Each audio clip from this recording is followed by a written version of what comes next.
नमस्कार। आप देख रहे हैं बिजनेस टुडे बाजार। मैं हूं हर्ष शर्मा और हर बार की तरह हमारे साथ हैं हमारे सहयोगी अंकुर जी। पहले एचडीएफसी बैंक का मर्जर देखा, अब एक और बड़ा मर्जर होने जा रहा है। आज आईडीएफसी फर्स्ट बैंक के जो बोर्ड है उसने आईडीएफसी और आईडीएफसी फाइनेंशियल होल्डिंग के मर्जर की मंजूरी दे दी है। तो इसके पहलुओं पर हम नज़र डालेंगे, इसका शॉर्ट टर्म, मीडियम टर्म और लॉन्ग टर्म किस तरह इस पर असर देखने को मिल सकता है, इसी पर हम लोग चर्चा करेंगे। अंकुर जी, ये आईडीएफसी का जो मेगा मर्जर की बात हो रही है, आप इसको किस तरीके से देख रहे हैं?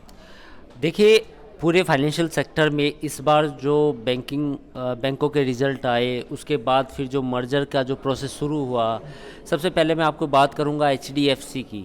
आईडीएफसी से पहले मैं एचडीएफसी की बात करूंगा। एचडीएफसी में जिस तरह का मेगा मर्जर हुआ, उसके बाद वो दुनिया का चौथा सबसे बड़ा वैल्यूएबल बैंक बना।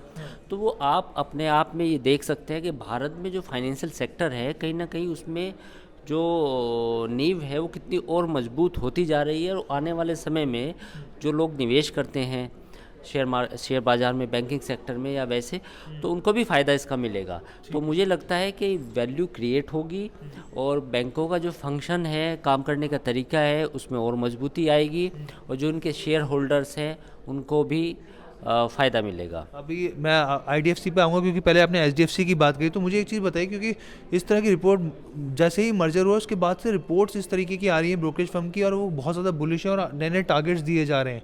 इसको किस नज़रिए से देख रहे हैं आप? देखिए, टारगेट तो एक अलग है, प्राइस तो मूवमेंट, प्राइस में पहले ऑलरेडी मूवमेंट आ चुका होता है। तो आईडीएफसी पिछले 6 महीने में करीब 32% का रिटर्न दे चुका है ऑलरेडी अपने निवेशकों को। तो प्राइस तो, ये जो न्यूज़ है वो तो प्राइसिंग पहले हो चुकी है, भाव भगवान 6। लेकिन सवाल ये है कि जो लीडरशिप की बात करें, जैसे दीपक पारेख एचडीएफसी, यानी कि दीपक पारेख एचडीएफसी के नाम से हम जानते हैं, ठीक आईडीएफसी में वी वैद्यनाथन, वो एक बहुत अच्छे कॉरपोरेट लीडर माने जाते हैं। उनको ये माना जाता है कि उन्होंने जो आईडीएफसी की जो उसको ये जो ग्रोथ आई है पिछले कुछ दिनों में, ये कहीं ना कहीं उनका काफ़ी बड़ा योगदान है। तो अब जो मर्जर के बाद जो नया बैंक उभर के सामने आएगा या जो फाइनेंशियल इंस्टीट्यूशन सामने आएगा, वो और बेहतर होगा। और वो कहीं ना कहीं जो प्राइवेट सेक्टर में जो दिग्गज बैंक माने जाते थे अभी तक, जिसमें आईसीआईसीआई बैंक हो गया, एचडीएफसी हो गया, कोटक हो गया, तो हो सकता है कि आने वाले समय में जो तीसरा या चौथा नंबर आए वो आईडीएफसी का आएगा। जी, मेरा अगला सवाल इसी से, क्योंकि देखिए हम लोगों ने देखा कि जैसे ही ये मर्जर का ऐलान हुआ एचडीएफसी का, तो शेयर हम लोग लगातार देख रहे हैं कि भाग रहा है। लेकिन आईडीएफसी फर्स्ट बैंक में क्या हुआ कि 5% तक शेयर टूट गया। नहीं, वो एक अलग चीज़ें होती है, क्योंकि ऑलरेडी वो काफ़ी रनअप ऑलरेडी दिखा चुका है। दोनों दोनों स्टॉक्स, आईडीएफसी और आईडीएफसी फर्स्ट बैंक, दोनों स्टॉक्स में काफ़ी रनअप देखा जा चुका है। तो अब जो भी है वो एक अलग प्राइस, मार्केट एक्सपर्ट्स जो होंगे उनसे वो बेहतर जवाब देते वो मार्केट एक्सपर्ट ज़्यादा बेहतर जवाब दे पाएंगे। और दूसरी बात ये है कि कहीं ना कहीं न्यूज़ तो प्राइसिंग थी पहले से, हो सकता है कि काफ़ी लोगों को मालूम भी हो, मालूम नहीं पड़ता है, वो तो एक बाज़ार की अलग बात होती है। लेकिन जो दूसरी बात है, जो पूरा प्रोसेस है आईडीएफसी और आईडीएफसी फर्स्ट बैंक का, it will take more than 9 to 12 months as per the company statement. तो अभी 1 साल लगेगा पूरे प्रोसेस में, सारी रेगुलेटर्स की जितनी मंजूरी होती है उसमें आएंगी, उसके बाद ही ये इतना मर्जर हो पाएगा। जैसे आप एचडीएफसी का उदाहरण ले, तो एचडीएफसी में भी करीब 8 से 9 महीने तो लगे हैं। तो पिछले साल ऐलान हुआ था और पूरा साल ऐलान हुआ और तो अब जाके कंप्लीट हुआ है।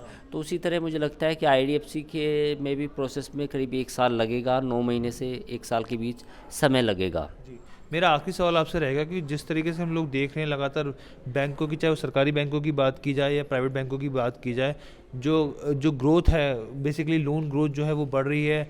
जो बेसिकली हम लोग बात करें कि जिस तरह के जो लोन्स थे वो और ज़्यादा बढ़ रहे हैं, कंपनी के बैंकों की ग्रोथ बढ़ रही है, और साथ में जो एनपीएज हैं वो कम हो रहे हैं।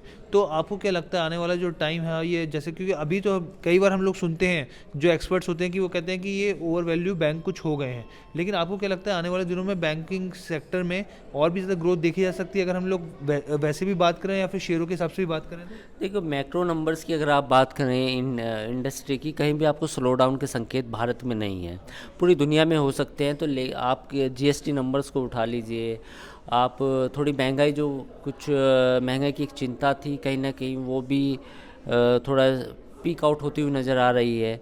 तो अभी और जो क्रेडिट ऑफ टेक है, आप देख सकते हैं कि क्रेडिट लोन में भी काफ़ी ग्रोथ बेहतर हुई है और ग्रोथ देखने को मिल रही है।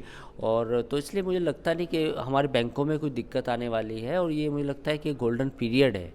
आप ये मान के चलिए कि बैंकों की बैलेंस शीट जो है साफ़ हुई है, एनपीए साफ़ हुए हैं, और प्राइवेट सेक्टर के जो जितने भी लीडिंग बैंक्स हैं, आप ये समझिए कि उनमें कहीं ना कहीं कंसोलिडेशन हुआ है अपनी इंटरनल स्ट्रक्चर में।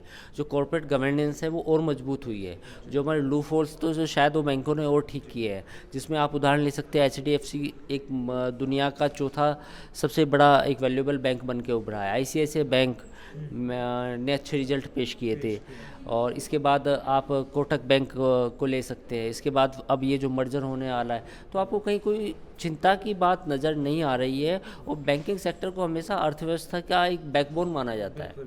तो अभी ऐसा कहीं भी कोई दूर दूर तक कोई संकेत नहीं है कि हमारे बैंकिंग सिस्टम में कोई स्ट्रेस है, एनपीए है, या कोई किसी तरह की कोई समस्या है। ठीक है, तो ये चर्चा ओवरऑल आपको समझाने के लिए थी कि अभी सिस्टम में चल क्या रहा है, बैंकिंग सिस्टम में। आपको ये कैसी लगी चर्चा, आप हमें कमेंट करके ज़रूर बताइएगा। और बिजनेस से जुड़े हर एक अपडेट को बेहद आसान भाषा में समझने के लिए देखते रहिए बिजनेस टुडे बाजार। वीडियो पसंद आया तो हमें लाइक, कमेंट, शेयर और सब्सक्राइब जरूर करें।